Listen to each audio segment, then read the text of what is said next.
Estamos de regreso y después de 70 horas de búsqueda, elementos de la Policía Investigadora de la Fiscalía General de Tamaulipas y la Guardia Estatal localizaron los cuerpos.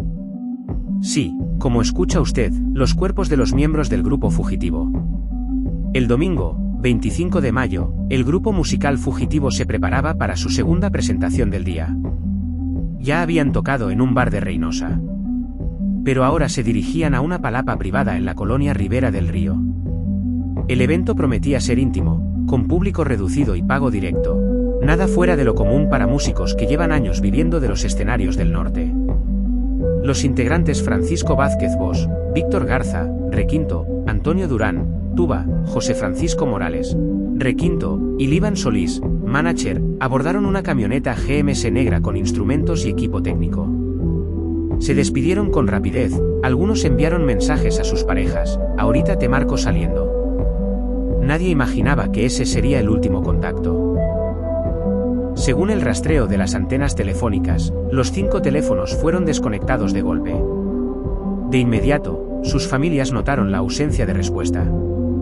Primero vinieron las llamadas sin contestar, después los mensajes en WhatsApp que nunca se marcaron como leídos. A las 2 de la mañana, el pánico ya era evidente. Algo había salido mal.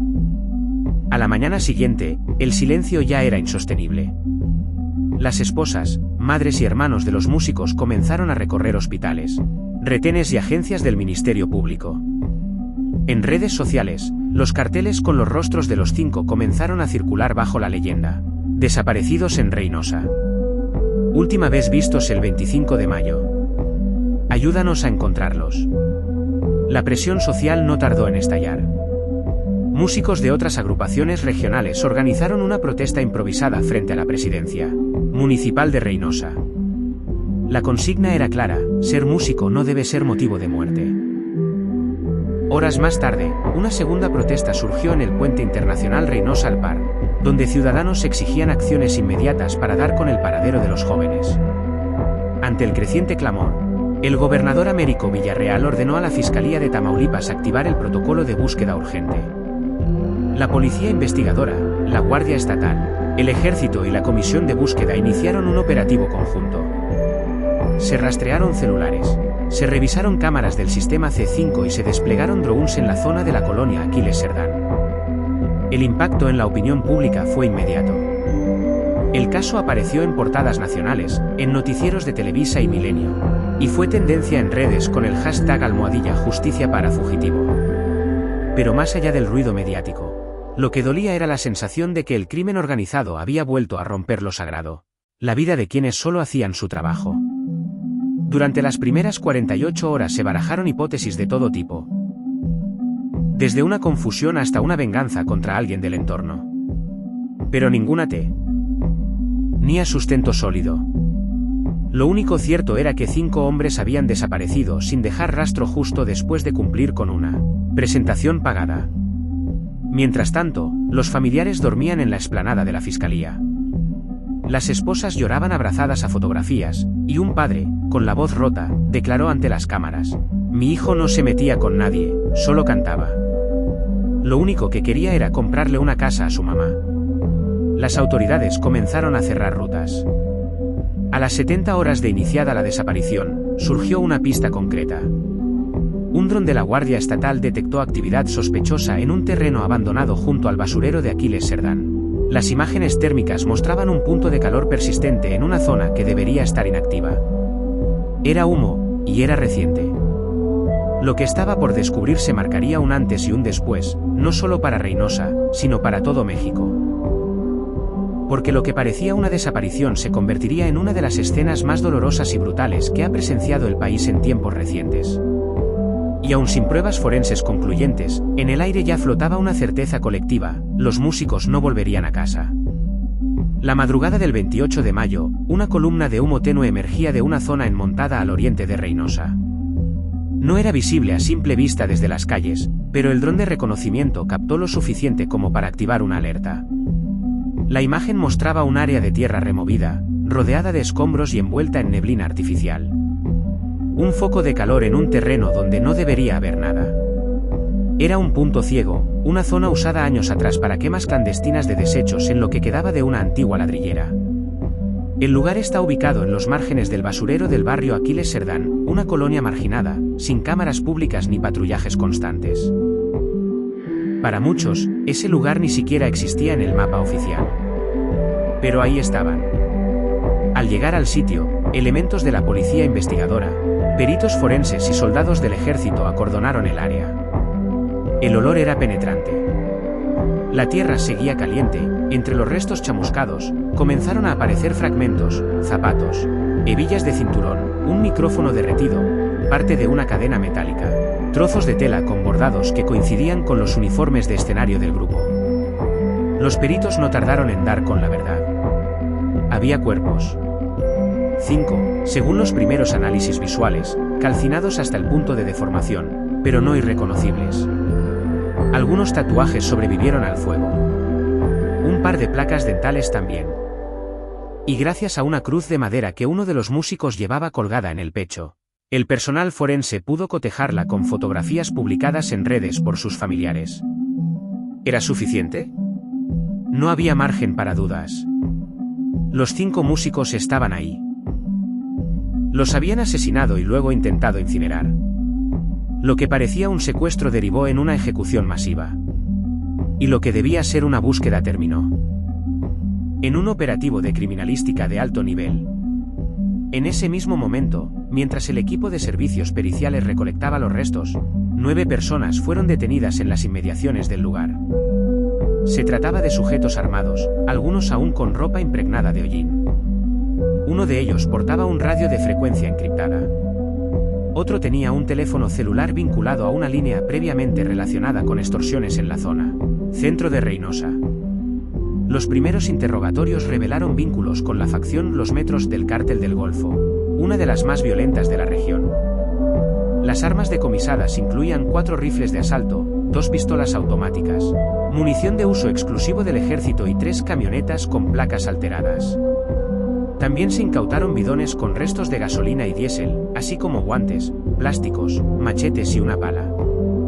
La escena hablaba por sí sola. En conferencia de prensa, el fiscal general de Tamaulipas, Irving Barrios, confirmó la identidad preliminar de los restos y anunció la apertura de una carpeta de investigación por homicidio calificado, asociación delictuosa y desaparición forzada. Sin embargo, la causa exacta del crimen seguía envuelta en sombras. ¿Por qué matar a 5 músicos? Ninguno tenía antecedentes. Ninguno formaba parte de alguna organización criminal. Ninguno portaba armas. La teoría más sólida es que fueron confundidos con miembros de una célula rival.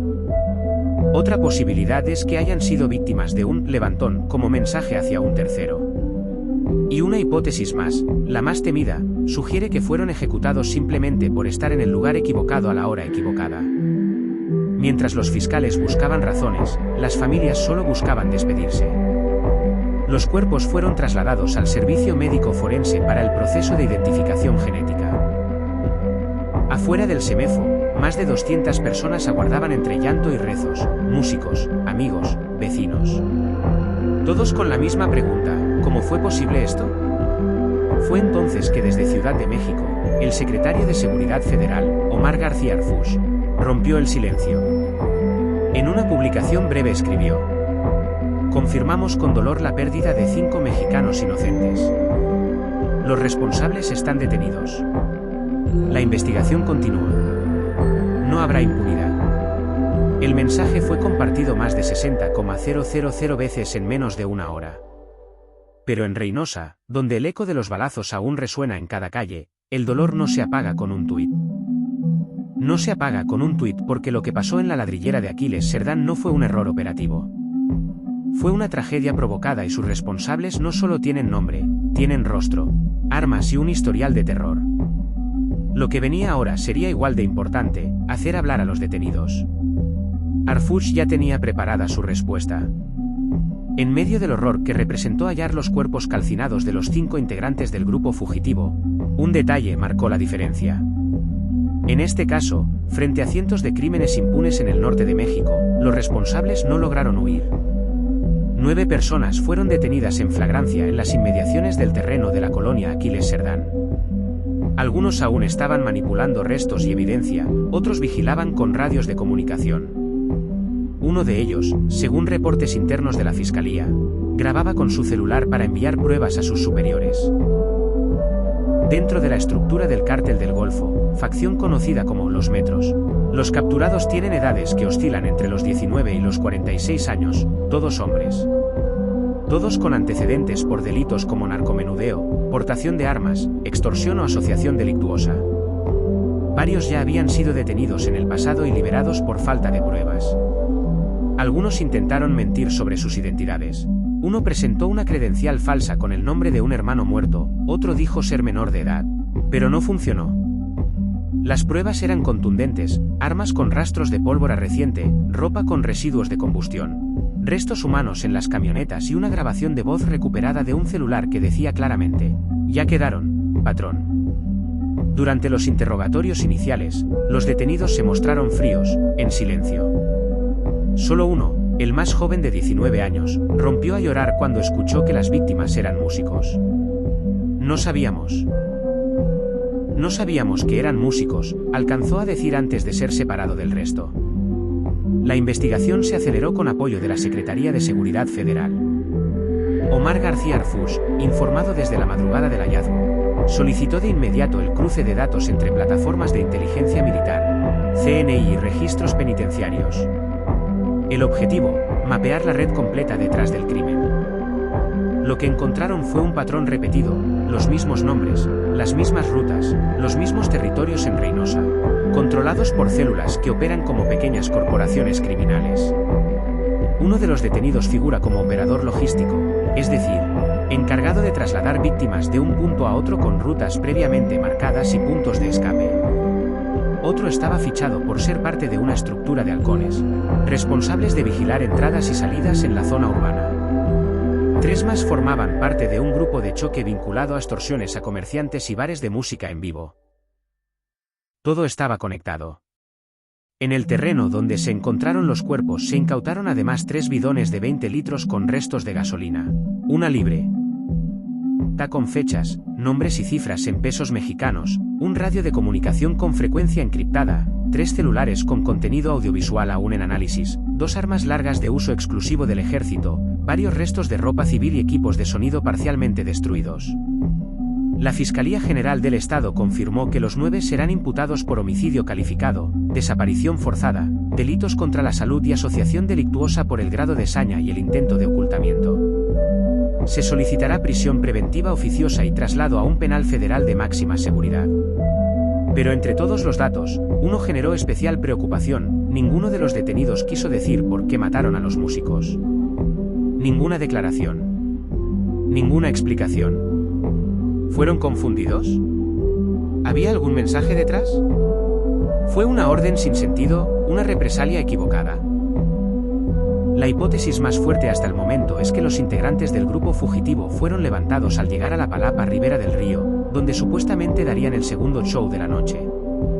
Esa fiesta que nadie ha querido reclamar pudo haber sido una trampa, o bien, el lugar estaba marcado por disputas territoriales del cártel y los músicos llegaron sin saber que cruzaban una frontera invisible. La camioneta en la que viajaban fue encontrada abandonada en un predio baldío, a menos de 10 cuadras del lugar del hallazgo. En su interior estaban los estuches vacíos de los instrumentos. La música fue callada, pero no por casualidad. Al ser consultado por los medios, Omar García Arfús fue enfático. Cuando un grupo armado decide desaparecer a 5 civiles inocentes y luego intenta borrar sus cuerpos con fuego, no hay excusa ni confusión. Eso es terrorismo criminal y lo vamos a enfrentar como tal. Su declaración fue respaldada por el gobernador Américo Villarreal y por la Secretaría de Gobernación, que anunció que se evaluará incluir el caso en el registro de víctimas de alto impacto con prioridad nacional. Mientras tanto, los cuerpos fueron devueltos a sus familias bajo estrictas medidas de protección. Los funerales se realizaron entre el 29 y el 30 de mayo, con velas, música en vivo y cientos de personas que acompañaron en silencio en redes sociales.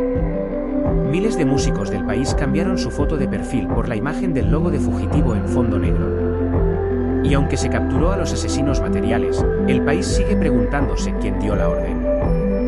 ¿Y por qué el silencio de los detenidos duele?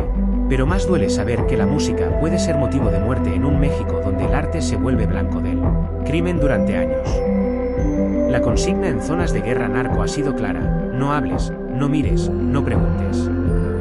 Pero el caso del grupo fugitivo cambió algo. No solo por la brutalidad del crimen, sino porque la respuesta fue inmediata, contundente y pública. Y gran parte de eso se debe a una figura, Omar García Harfuch. Desde Ciudad de México, el titular de la Secretaría de Seguridad Feder.